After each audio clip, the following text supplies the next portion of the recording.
이불. 이모견 단편소설.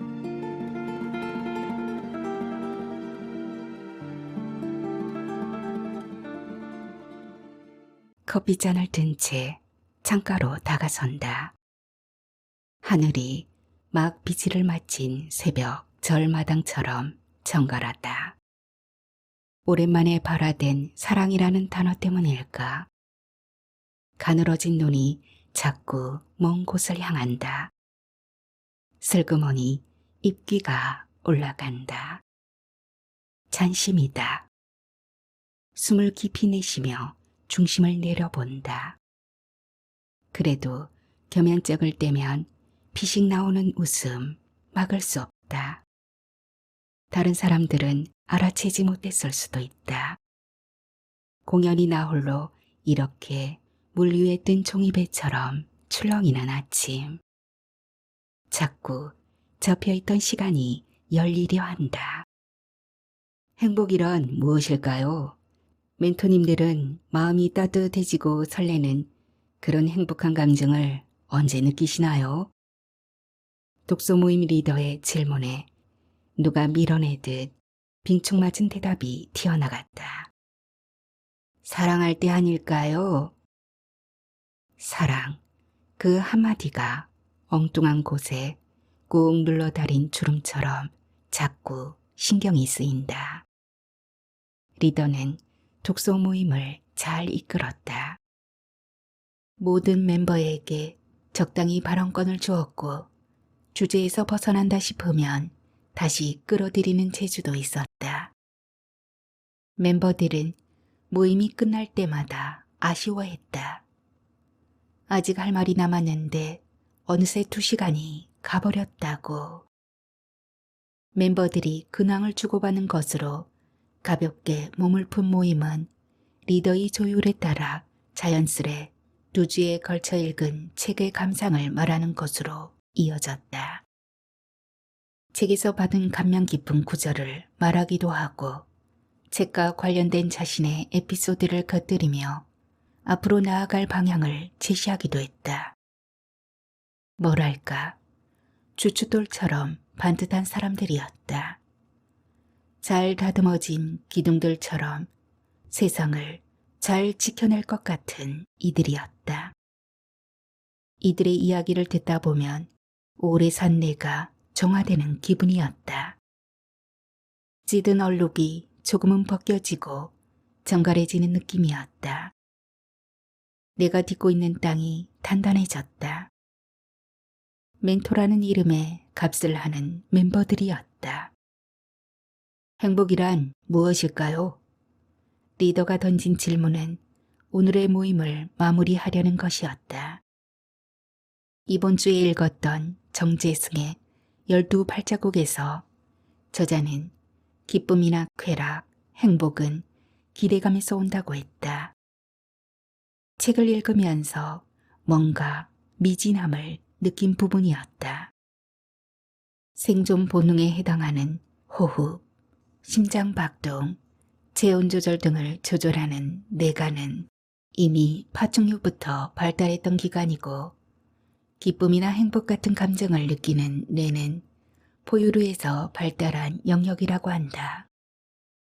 현대 인류로 올수록 뇌의 깊숙한 부분이 아닌 바깥쪽 피질이 발달하는 중이다. 그러니까 사람의 뇌는 생존을 위한 본능의 뇌와 개와 고양이들도 느낄 수 있는 감정의 뇌는 물론 인간만이 가질 수 있는 얄팍한 이성의 뇌까지 영역을 넓히는 중이다. 그런데 뭔가 두루뭉실한 느낌이었다. 행복이나 기쁨이 기대감에서 온다는 부분에서 걸렸다. 행복이 무엇인가? 기쁨은 무엇인가? 그 정의도 명확하지 않은데 그것들이 기대감에서 온다는 단순화가 거슬렸다. 물론 저자의 의도를 모르는 바는 아니다. 주제가 미신에 대한 것이었으니 미래에 대한 불확실성 때문에 기대치가 생기는 거고 기대치의 간격이 클수록 따라오는 감정도 폭이 넓어진다는 얘기일 것이다. 그런데 이건 과학자가 쓴 책이 아닌가. 과학이란 우선 개념부터 명확해야 하는 것. 저자가 과학자이기 때문에 그에 대한 기대치가 커진 건지도 모르겠다. 이번 책은 개인적으로 좀 약하다는 느낌이 있었다. 그런데 독서 모임 멤버들은 예외 없이 오늘도 작가의 천재적인 능력을 감탄하고 경애하고 있었다.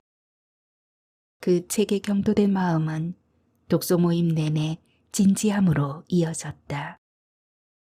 참 귀하고 보배로운 독자들이었다. 행복이라 언제가 행복한 순간이었을까? 리더의 마지막 질문을 받은 멤버들은 진지한 표정으로 시간에 접혀진 부분을 들추고 있었다. 그 모습이 얼마나 진지하고 귀엽던지 멤버들은 대체로 30대 후반의 남녀였다.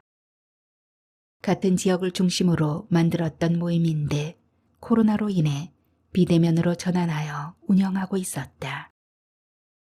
코로나19 상황이 길어졌다. 사람 만나는 일이 쉽지 않았다. 말이 고파졌다. 사람들과 사람다운 말을 하고 싶었다. 그래서 찾은 게 독서 모임이었다.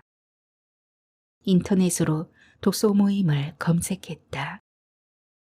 나는 손쉽게 정보를 얻을 수 있는 이 검색 시스템을 만들어낸 사람들과 그걸 이용하는 인류에 대해 또 그 모태가 된 공익 정신에 대해 감탄했다. 그리고 감사했다. 인간은 얼마나 대견한 생물인가. 독서 모임은 내가 생각했던 것보다 많았다. 우리나라 사람들이 이렇게 책을 많이 읽는가? 우선 이 사실에도 흐뭇해졌다. 모임의 의도가 바로 드러나는 서점이나 작가들이 주관하는 모임은 통과하고 독서 모임에 올라온 글들을 읽어나가며 눈높이를 맞췄다. 그러던 중 이 모임의 리더가 작성한 서평을 보았다. 공정하고 논리적이었다. 그는 현직 조종사로 사람들에게 의미 있고 행복한 삶을 전하기 위해 행복 전문가를 꿈꾼다는 프로필도 신선했다. 이 나이 먹도록 누군가를 돕겠다는 생각은 못하고 산 나였다. 그저 남에게 배 끼치지 않고 살 수 있기를 바랐다. 남을 돌아본다는 마음의 여유가 없었다. 내 앞으로 밀려드는 시간의 물결을 헤쳐나가기에 바빴다. 그런데 그의 따뜻한 글을 대하자 나도 곁불을 쬐고 싶었다. 용기를 내어 전화를 걸었다. 그 독서 모임을 함께하고 싶은데 입회의 자격이 있느냐고 물었다. 그는 책을 읽고 다른 사람들의 의견을 경청할 줄만 알면 다른 요건은 필요 없다고 했다. 그럼 나를 받아줄 수 있느냐고 물었다. 나이가 좀 많다는 얘기를 덧붙였다. 언제부턴가 많은 나이가 제약이 되는 걸 느꼈다. 리더는 혼자 하는 모임이 아니니 구성원들의 의견을 들어보고 답을 드려도 괜찮겠느냐고 정중하게 물었다. 결과를 기다렸다. 입사 지원서를 내놓고 결과를 기다리는 사람처럼 초조했다. 수시로 핸드폰을 들여다보았다. 기다리는 2주가 꽤 길었다. 드디어 연락이 왔다. 줌으로 모임을 하는데 들어와서 분위기를 먼저 살펴보라고 했다. 승낙인 줄 알았는데 그 역시 절차 중 하나였다. 토요일 아침 7시까지 입장하란다. 이 얼마나 바람직한 모임인가. 직장 생활은 물론이고 가정을 이루고 육아와 가정생활을 병행하는 사람들. 그들이 자신을 위해 낼 수 있는 시간은 가족들이 잠들어 있는 주말에 이른 아침 2시간 정도가 최선을 터였다. 나는 모임에 참석하기 위해 새벽부터 가족들 아침을 챙겼다. 식탁에 마주 앉은 남편과 시어머니에게 이 모임에 대해, 줌이라는 영상회의에 대해 설명했다. 당연히 두 사람은 관심이 없었다. 이해하는 것과 아는 것은 다른 것. 노인이 되고 보니 알 것 같다. 젊을 때는 일도 아니었던 것이 일이 되는 시기다. 제 앞만 보며 제 몸만 움직이는 것도 벅차게 느껴지는 게 노인이다. 시어머니는 종일 거울을 보는 것만으로도, 남편은 40해 동안 나가던 직장이 점점 버거워지는 시기였다. 사소한 사건으로 자신의 테두리가 흐트러지고 에너지 빼앗기는 것을 원하지 않았다. 새로운 일이 없는 일상은 깊은 물처럼 명도가 낮다. 그러나 고요하다. 설렐 일 없던 내게 모처럼 물결이 일었다. 옷을 갈아입고 립스틱을 발랐다. 심호흡을 하며 책상에 앉아 줌을 연결했다. 8명의 젊은 얼굴들이 환하게 맞아주었다. 까칠하지 않은 표정들이었다. 리더의 소개로 인사를 한 나는 조신하게 앉아 멤버들의 독후 감상을 들었다. 멤버들은 리더만큼이나 성실하게 책을 읽었고 그 소감을 풀어냈다. 젊은이들의 생각을 이렇게 진솔하게 듣는 게 얼마만인가. 그런데 첫날부터 일이 생겼다. 한참 이야기를 경청하고 있는데 갑자기 방문이 벌컥 열렸다. 남편이었다. 파자마 차림에 칫솔을 문 남편은 미처 막을 새도 없이 노트북 앞으로 다가왔다. 그런 남편에게 화면 속 멤버들이 인사를 건넸다. 질겁을 한 남편은 얼른 고개 숙여 인사하곤 불이 나게 달아났다. 그는 아마 줌으로 화상 채팅하는 걸 처음 보았을 것이다. 늘 조용하던 방에서 사람 소리가 나는 게 이상해 들어와 봤단다. 모임이 끝난 후 리더에게서 전화가 왔다. 회원들의 찬성으로 입회가 허락되었단다. 이렇게 입회하게 된 독서 모임이 고 독이다. 재치 있는 장면도 마음에 들었다. 첫인상처럼 반듯하고 진실한 모임이었다. 선량한 웃음이 있고 적당한 유머가 있고 무엇보다 삶을 대하는 태도가 성실했다. 멤버들에게 폐가 되지 않으려고 열심히 책을 읽었다. 나도 모르게 튀어나가는 나이든 사람의 충고도 줄이려고 노력했다. 그랬음에도 따뜻해지고 설레는 감정을 느끼는 행복했던 순간을 묻는 리더의 물음에 제일 먼저 대답이 튀어나가 버린 것이다. 사랑 아닐까요? 따뜻하고 설레고 행복한 거, 사랑. 멤버들의 골똘한 모습을 보며 그 진지함을, 엄숙함을 밀어낼 요량으로 대답했는데 엄마뻘 되는 사람의 입에서 나온 사랑이라는 말이 의외였을까. 멤버들의 눈이 커졌다. 순간 멈칫하는 게 보였다. 농담으로 던진 말이 진담으로 받아들여질 땐 난감해진다. 돌아보면 사랑하던 그때가 제일 행복했던 것 같은데. 한창 아이를 키우고 직장 생활에 허덕이며 틈틈이 책까지 읽어야 하는 사는 사람들에겐 사랑이란 말이 맥락에 닿지 않을 수도 있다. 그게 아니잖아요.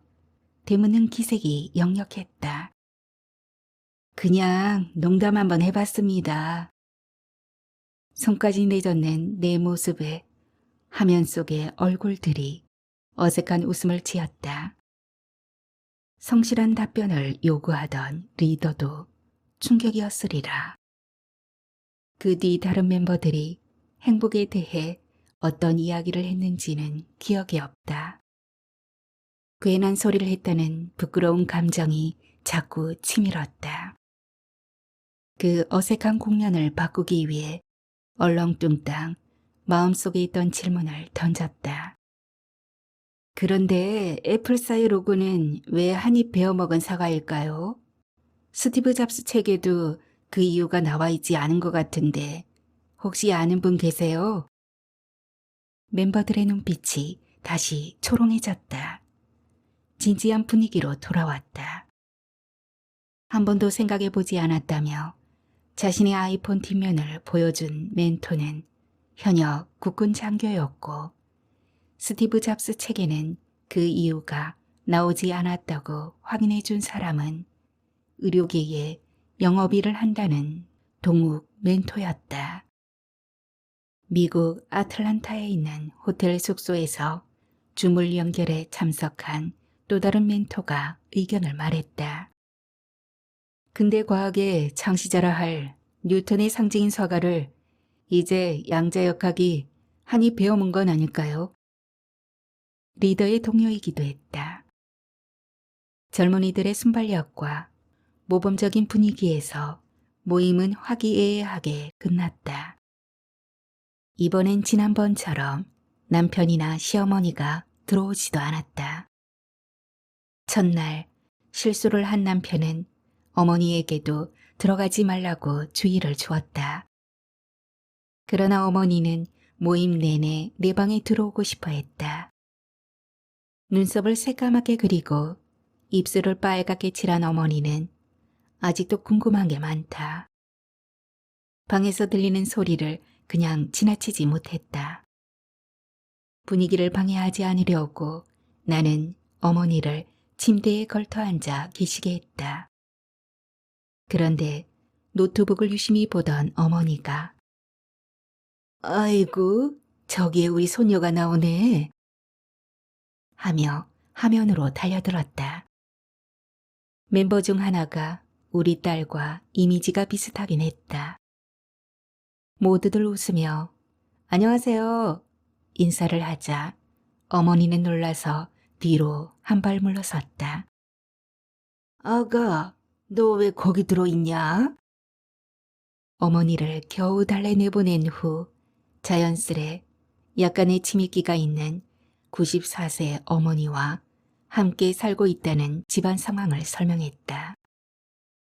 이 모임이 끝날 무렵이면 젊은 멤버들의 아이들이 들어와 제 아빠며 엄마의 무릎에 앉아 인사를 나누기도 한다. 우리 집은 아기들 대신 노인들이 해프닝을 벌이는 셈이다. 그놈의 사랑 타령을 한 때문인가? 아니면 내 마음이 내 눈을 공연히 먼 곳을 바라보며 그쪽으로 흘러가고 있었던 걸까? 그들과 헤어진 후에도 자꾸 파동이 일었다.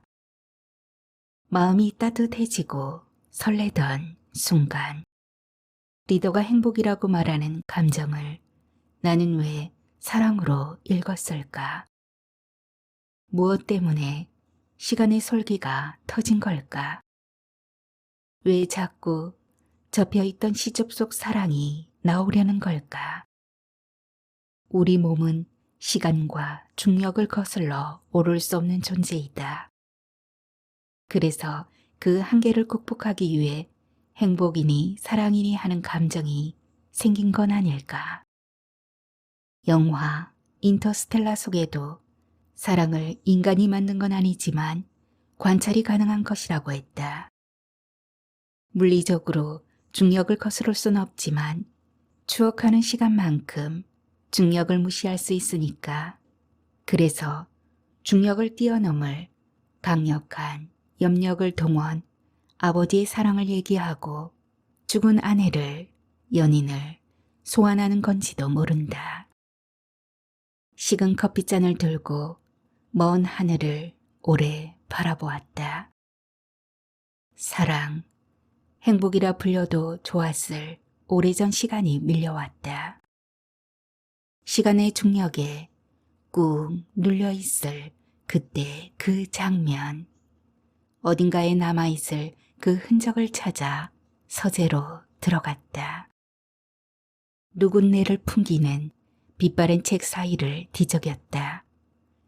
그 틈바구니에 겹친 주름처럼 날띠 낡은 습작 노트가 있었다.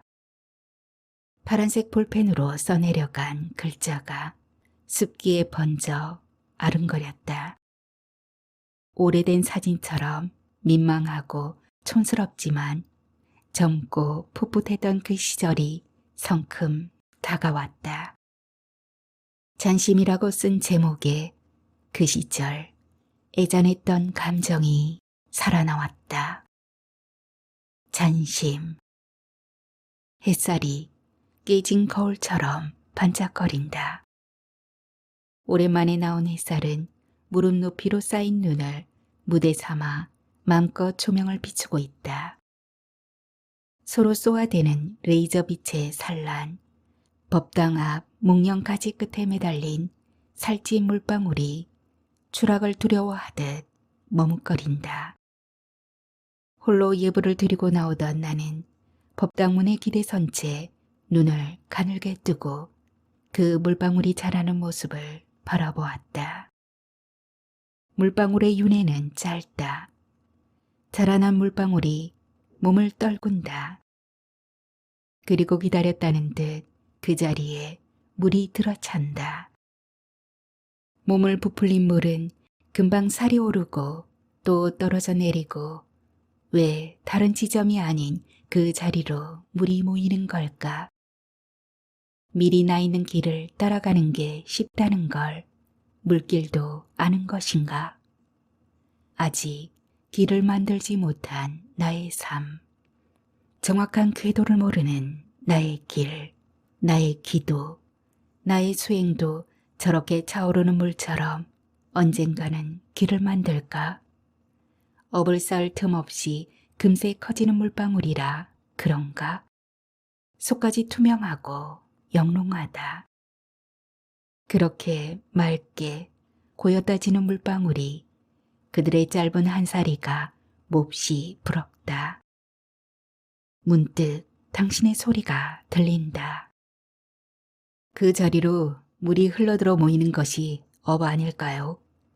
그렇게 물방울 맺힌 곳에서 우미 트고 싹을 밀어내는 것도 나무의 인연이고 쌓인 업 아니겠습니까?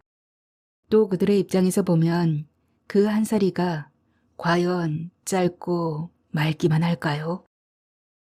나는 피식 웃는다. 나도 모르게 아직도 이렇게 당신에게로 마음이 흐른다. 저 물방울처럼 금방 툭 떨어져 내리고 싶은 마음이다. 그 마음을 흐트리기 위해 법당을 나선다. 처마에서 낙수가 떨어지며 고무신 위로 튀어오른다. 만세를 부르는 아이들 같다. 방학을 맞은 아이들 대상으로 지난주 템플스테이를 치렀다. 개구리처럼 튀는 아이들을 잡으려 열심히 뛰어다니면서도 저 물방울 고이듯 당신 생각이 스며다지곤 했다. 당신과 함께 치렀던 여름 템플스테이 때와 달리 이번엔 문제가 있었다. 당신도 알 것이다. 당신과 처음 열었던 템플스테이에 참가해 반장을 맡았던 아이, 그때 6학년이었던 명훈이 다시 참가했다. 그때 너무 좋아서 부모를 졸라 다시 신청했다고 했다. 제법 코밑이 거뭇해진 명훈이 당신을 찾았다. 당신 소식을 들은 아이는 할 말을 잃고 먼 곳을 바라보았다. 이번에도 그 애가 다시 반장을 맡았다. 저 물길처럼 글이 되었다. 그런데 사흘째였나? 초등학교 여학생들이 머무는 방문을 여는 바람에 난리가 났다. 여자아이 4명이 쓰던 방이었다. 명훈은 공지사항을 전달하기 위해 그 방문을 열었다고 했다. 위로 형밖에 없다는 명훈은 여자들이 무얼 조심스러워하는지 몰랐을 수도 있다. 그의 성격상 아마도 남학생 방이나 여학생 방이나 별 생각 없이 문을 열었을 것이다. 옷을 갈아입으려던 여학생이 놀라 울부짖었다. 부모에게 전화까지 했단다. 그 여학생과 보호자는 대단히 화를 냈다. 대전에서 광화까지 그 밤에 올라왔다. 당장 명훈의 부모를 불러와 사과를 받아야겠다고 했다. 당신을 떠올렸다. 당신이라면 저들을 어떻게 설득했을까? 여자아이 부모는 아이와 명훈을 한 지붕 아래 재울 수 없다고 했다. 협상의 기미가 보이지 않았다. 나는 명훈을 읍내에 있는 우리 집으로 데려가 재우는 걸로 마무리했다. 나는 솔직히 명훈이 걱정되었다. 이 일로 상처받지 않기를 바랐다. 한의사라는 여학생의 아버지가 오히려 융통성 없어 보였다. 결과만 보고 사건의 전개를 무시하는 좁은 시선이 야속했다. 명훈을 보호해줄 지혜가 모자라는 내가 속상했다. 여학생의 아버지가 강조하는 상식은 날이 벌은 칼날 같았다. 순순히 제 실수를 인정하는 명훈이 누구보다 큰 어른 같았다. 명훈은 다음 날 아침 제 집으로 돌아갔다. 몇몇 남은 외국인들과 조지 스님은 사찰 순례를 떠났다. 공양주 보살은 연말에 못 간 휴가를 받아 오랜만에 사가로 나간 터라 인기척 없는 절간엔 햇빛과 눈이 주인이다. 주인이 따로 있는 게 아니라는 듯 눈 녹은 물은 어느새 졸졸 고랑을 만들며 계단 옆을 흘러내린다. 공연히 마음이 따라 흐르려 했다. 아무래도 저렇게 마당을 따라다니는 빛 때문인지 싶다. 법당에 나와 선방에 들어가 앉아보지만 영 마음이 잡히질 않는다. 고드름이 녹아 선방 앞 자갈마당에 떨어지는 물이 악기 연주 같다. 또 따닥 똑딱 트로트 리듬으로 들린다. 템플스테이에 참가한 아이들이 뛰놀 때보다 사람 하나 없는 투량이 훨씬 더 많은 소리를 품고 있다. 나의 귀에는 이런 자연의 소리보다 사람 소리가 더 익숙하다. 당신은 이런 나를 막귀라고 놀렸다. 하긴 오디오에 연결된 케이블 종류에 따라 음이 달라지는 걸 구별할 수 있다는 당신이었으니 막무가내로 자란 나와는 그 섬세함이 달랐을 것이다. 무엇을 할까? 똥마려운 강아지처럼 도량을 뱅뱅 돌다가 결국 창고로 달려가 자전거를 꺼냈다. 요사체에 길게 누워 TV를 보고 있던 이 처사에게 저를 부탁했다. 저 산책 좀 다녀올게요. 전화 울리면 받아주세요. 온전치 못한 이 처사의 말소리가 따라왔지만 나는 대충 먼지 쌓인 안장을 훔치곤 훌쩍 자전거에 올랐다. 당신과 달리던 그 길을 오늘은 혼자 달린다. 당신과 달릴 때는 곁을 지나는 차 소리가 두렵지 않았다. 그런데 이 산길에 웬 차들이 이렇게 많은지 또 속력은 왜 이리 내고 따라오는지 생각보다 날도 차다. 스치는 바람이 볼을 저몄다. 장갑을 끼지 않은 손끝은 시리다 못해 아렸다. 당신이 있었다면 이렇게 허술한 차림으로 길을 떠나지는 않았을 것이다. 내 장갑을 챙기고 목도리를 돌려주며 양념처럼 잔소리도 얹었을 것이다. 도대체 준비성이 없어요. 이러고도 30년 가까이 살아낸 걸 보면 참 신통해. 그럴 때마다 내가 대꾸하던 말도 기억난다. 유비무흥, 무비유흥도 모르세요?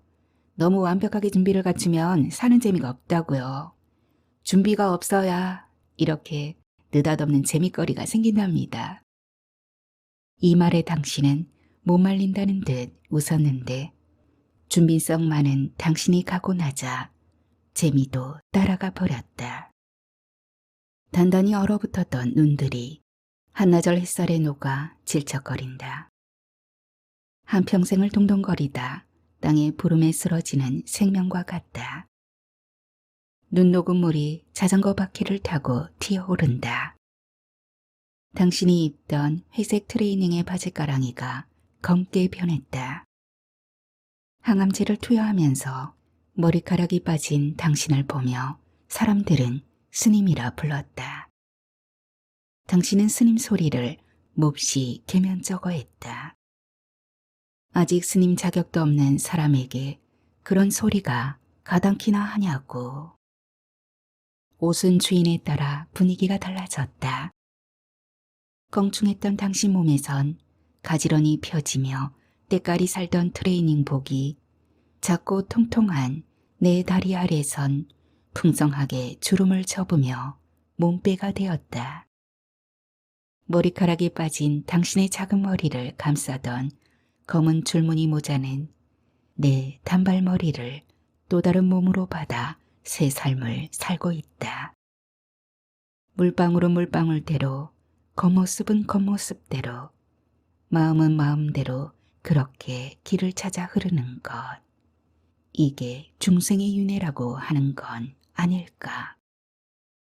당신이 들었으면 그 개똥 철학 좀 그만하라고 빈잔을 주었을 것이다. 그런 빈잔이 그립다. 저기 우리가 즐겨 오르던 만이산이 보인다. 우리는 매표소 앞 주차장 구석에 자전거를 세우곤 했다. 나는 바지 주머니에서 주민등록증을 꺼낸다. 여기서도 당신이 등장한다. 매표소에서 당신 입장권을 살 때 당신은 투덜거렸다. 왜 강화 사람만 공짜로 들여보내느냐고.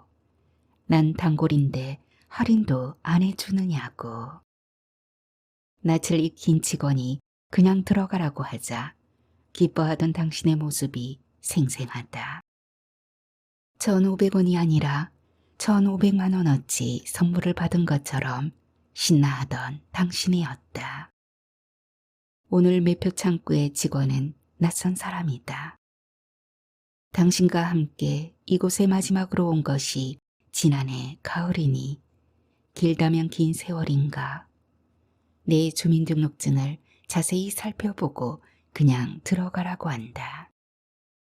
아직 광화를 떠나본 적이 없는 나의 본적과 거주지는 늘 강화다.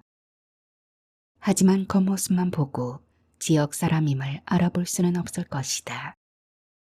자전거를 부탁할까 하다가 왠지 깐깐해 배는 여자와 말을 섞기가 싫어 그냥 두고 가기로 한다. 다 낡은 자전거를 이 질척한 날에 누가 가져갈 것인가. 당신은 이런 내 모습이 또 미덥지 않을 것이다. 아닌가? 이젠 그런 걱정에서 벗어나셨는가? 어디선가 생음악이 흐른다. 눈 녹은 잔디밭에서 가수가 기타를 치며 노래를 부르고 있다. 얼마 만에 들어보는 속세 음악인지 모른다. 절에 들어온 후론 대중음악을 들을 기회가 적었다.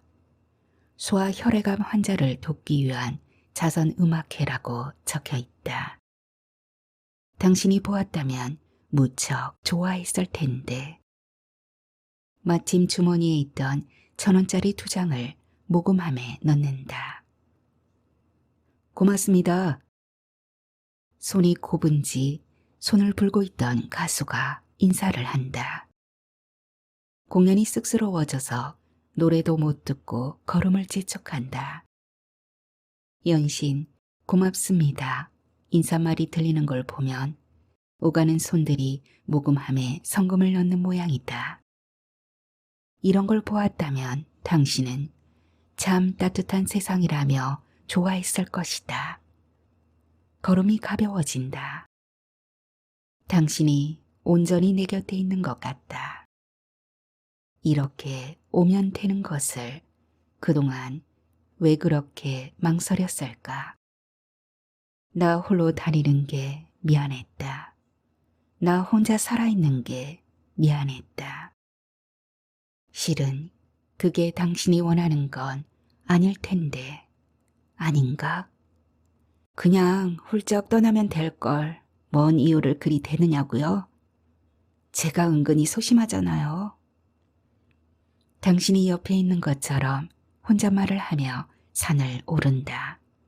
산속엔 아직 눈이 많다. 꼭 아이젠을 착용하라는 경고문이 붙어 있었지만 아이젠은커녕 장갑도 없다. 꼭 아이젠을 착용하라는 경고문이 붙어 있건만 아이젠은커녕 장갑도 없다. 하지만 당신과 함께 오르던 당군로는 그 길이 휘어지는 각도며 중간에 나타나는 샛길까지 눈에 선하다. 단풍잎 떨어진 계곡물에서 손을 씻던 당신. 그날따라 유난히 맑은 하늘이 작은 계곡물에 고스란히 들어있었다. 그게 마지막 산행일 줄 당신은 알았을까? 당신은 그날 그만 돌아가자고 했다. 딱히 피곤해 보이지도 않았는데 나 역시 순순히 당신 말을 따랐다. 왜 그랬을까? 이 비탈을 오르면 당신과 첫 키스를 하던 곳이 나온다. 119 구조 지점, 다시 7 지점. 그날도 내가 먼저 올라갔었다. 방사선 치료를 받고 온 당신을 운동시키는 게 당시 주지 스님이 내게 맡긴 임무였다. 보살, 이 행자 좀 데리고 다니면서 사람 좀 만들어봐. 저게 어디 사람 몰골인가? 힘겹게 따라오던 걸음걸이에 힘이 실리고 점점 체력이 좋아질만 하면 다시 받아야 하는 방사선 치료에 당신은 점점 지쳐갔다. 이 오르막을 당신은 가장 힘겨워했다. 이 코스에서 내가 늘 먼저 올라갔다. 당신이 그만 올라가자고 하는 지점이기 때문이다. 투정을 부리는 당신 소리가 들리면 더 앞서 나가곤 했다. 전생에 노루였나? 어째 그리 잘 달아나나? 군시렁거리면서도 당신은 끝까지 따라왔다. 제법 다리에 힘이 실리기 시작한 당신은 혈색도 좋아 보였고 숨소리도 나쁘지 않았다. 얼굴이 발그레해서 올라오는 모습이 마치 어린애 같았다. 저 바위 위에 기대 섰다가 나도 모르게 당신 목에 팔을 걸었는데 기억나시는가? 놀라 둥그레진 눈을 보며 장난스럽게 입을 맞추었다. 사실 그런 순간을 얼마나 기다렸는지 모른다. 그림 엽서처럼 저녁 노을 배경으로 나는 키 큰 당신 목에 팔을 걸고 발끝을 높이 든 채 매달려 입 맞추는 상상을 하곤 했었다. 당신이 긴 팔로 나를 묶듯 엇갈려 내 등을 감싸 안는 장면을 그려보는 것만으로도 행복했다. 서서히 입술을 포개고 영혼이 드나들 수 있을 만큼 깊은 입맞춤을 상상하면 저절로 눈이 감겼다. 언제부턴가 당신은 나의 남자가 되어 있었다. 당신에게 연인이 있다는 사실은 알고 있었다. 하지만 왠지 먹지 말라는 산딸기에 손이 가는 것처럼 자꾸 당신에게 끌렸다. 나는 영화 속의 한 장면 같은 그 모습을 상상하며 당신을 따라 나서곤 했었다. 그런데 결국 당신과는 그날의 입맞춤으로 끝나고 말았다. 그날 그 순간을 심각하게 만들지 않기 위해 내가 했던 말을 기억하시는지. 오늘 안으로 뽀뽀를 10번 하겠습니다. 입술 조심하세요. 그리곤 산을 오르는 내내 틈만 나면 입술을 맞추었다. 나중엔 입을 쭉 내밀고 돌아서면 당신 입술이 기다리고 있을 정도였으니 호흡이 척척 맞은 셈이다. 나도 모르게 입을 쭉 내밀어 본다. 이젠 받아줄 입술이 없다. 잔심, 고무신에 담긴 꽃, 산치에 싸서 먹던 감자 샐러드. 끝까지 마치지 못한 글 아래엔 몇 개의 단어와 완성하지 못한 문장이 적혀 있었다. 그땐 차마 완성할 수 없던 글이었다. 외국인 대상 선방을 운영하는 광화절의 사무실에서 업무를 봐주던 때였다. 주지 스님과 도량을 돌보던 이 처사와 공양간 보살, 그가 식객으로 머무르던 절이었다. 모든 절집에 어울리는 선한 사람들이었다. 인사하는 자리에서 스스로 식객이라고 한 얼굴이 창백한 사내에게로 마음이 가는 건 어쩔 수 없었다. 가지를 꺾어 물에 담그면 푸른 물이 배어난다는 물풀의 나무가 연상되는 사람이었다. 행자라고 했지만 딱히 수행에 열중하는 것 같진 않았다. 틈틈이 절 일을 돕는 정도였다.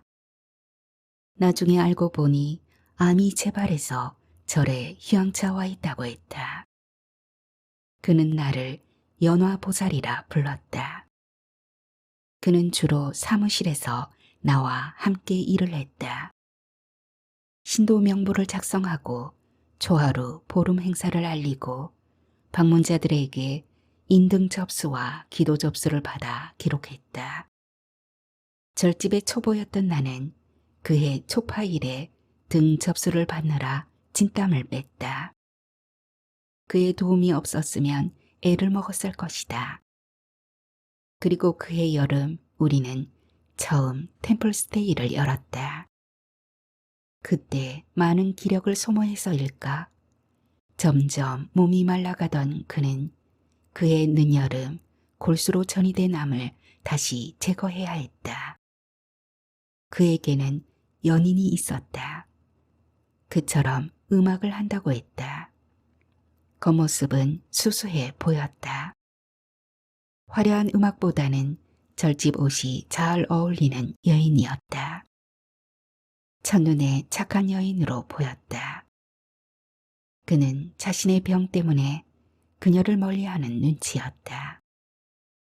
딱히 같이 있는 시간도 없었건만 그녀가 돌아가고 나면 그의 눈빛이 깊어졌다.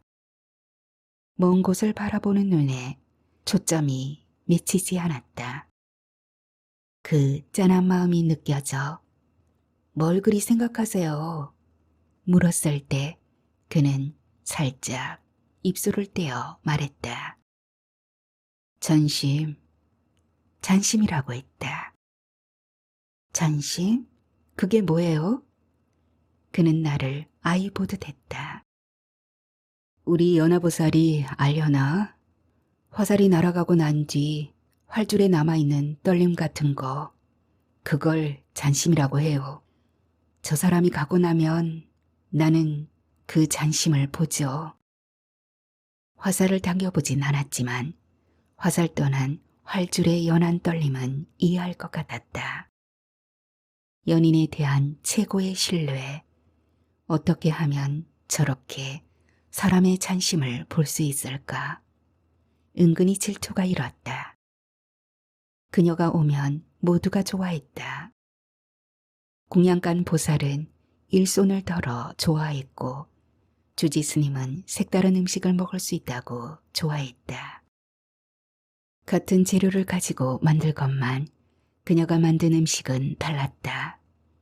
분이 나게 잘 쪄진 감자를 김치 한 보시기와 투박하게 내놓은 게 공양간 보살 방식이라면 그녀는 산에서 따온 여린 취 이파리 위에 으깬 찐 감자와 쌈장을 콕 찍어 내놓았다.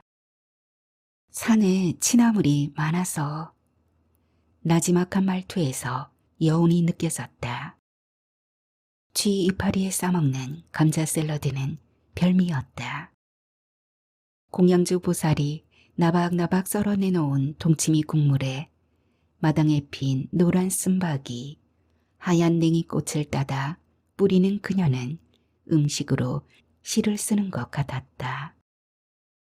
입술을 내밀며 달려드는 나와 달리 그녀는 그의 검은 고무신에 아카시아 꽃잎을 소복이 담아놓곤 했다. 두 사람을 살폈다.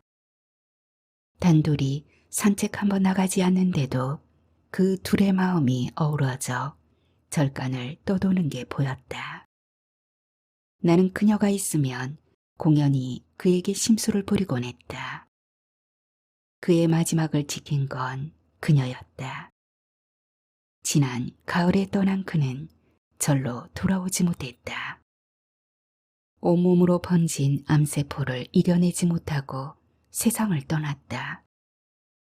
나에게 아무 말도 하지 않고 가버렸다. 그가 아주 갔다는 소식을 들은 나는 그가 쓰던 모자와 그가 입던 옷 한 벌을 내 방으로 옮겼다. 그녀가 그의 물건을 치우러 오기 전이었다. 그의 49제를 치르는 동안 나는 눈물 한 방울 흘리지 않고 그의 영정사진 앞에서 정경을 읽었다. 그녀가 그의 영정 앞에 가져다 놓은 꽃을 꽃병에 옮겨 꽂으며 영정 속 그에게 눈을 흘기기도 했다.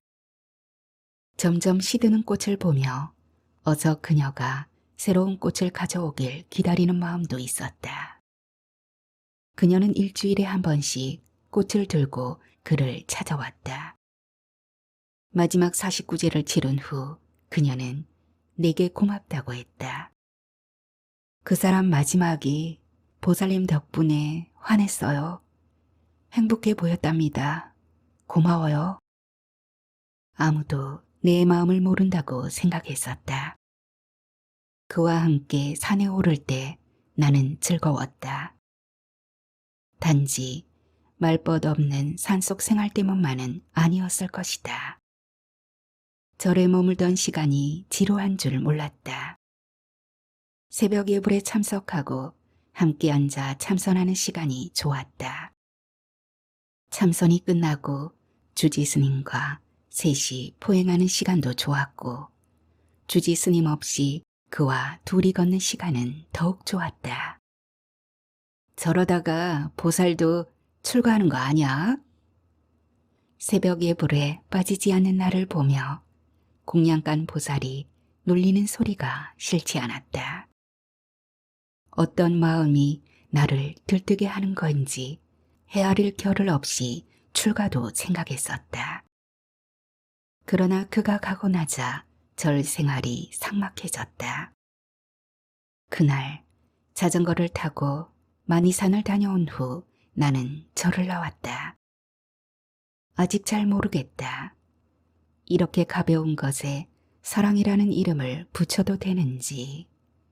가까이에 젊은 사내가 있었으니 잠깐 흔들린 건 아닐까. 더구나 아픈 사람이었으니 동정심도 없지는 않았을 것이다. 그러나 그렇다고만 하기엔 아직도 그 시간 언저리엔 무리랑이 인다. 그와 함께 보냈던 그 무렵을 돌아보면 아직 화살 떠난 활처럼 떨림이 인다. 결 고운 바람이다. 시접 속에 든 무늬처럼 아직 그가 선명하게 있다. 그와 함께 만들던 시간이 일렁인다. 사랑이었을까? 지나갔으니 사랑이라 해도 될까? 길게 내쉰 숨이 파르르 떤다. 검은 고무신에 담겼던 꽃향기가 전해오는 것 같다. 그 아련함을 깨고 전화가 온다. 할미 뭐해? 공부 다 끝났지? 독서 모임이 끝났느냐고 묻는 손녀의 전화다. 도서관에 가자고 한다. 마음이 그득해진다. 저절로 눈에 웃음이 들어앉는다. 이건 무엇일까? 오래된 그 감정에는 그렇게 조건을 붙여대던 사랑이 이 어린 것에게는 거침없이 올라앉는다. 독서 모임 리더가 따뜻해지고 설레는 감정을 느끼는 행복했던 순간을 다시 묻는다면 지금이라고 말할 것이다. 이렇게 풍성하게 부푸는 시간과 그 주름을 펴보는 시간이라고. 도서대출 카드를 찾는 손길이 바빠진다. 또 한 겹 시간이 접힌다.